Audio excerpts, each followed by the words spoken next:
Hey there. So I just created a new tutorial series I'm really excited to share. Essentially what I'm going to be showing is how you can create audiobooks from your own bookshelf.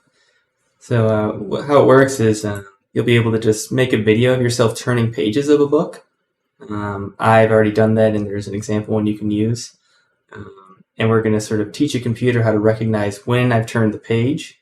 Then from that we'll extract what's called a keyframe. So from these various keyframes, 2 pages side by side, we can then do what's called OCR, object character recognition, to sort of detect the text on both pages. And then using that, we'll first compare it to a free data set of open ebooks. The book we're using is The Wealth of Nations, which should be out of copyright anywhere in the world. So it's great to use and great for sort of training a model. And then lastly, we will just take that text and generate an audiobook.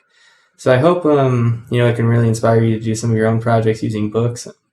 Lots of books like on cooking and especially cocktails. They have lots of ingredient lists, and doing something like this will let you use the book in a different way. I recommend just for personal use trying to do this, but trying to sort of help people use their books and not be held captive by the Kindle library, which is more of a license and not true ownership of books.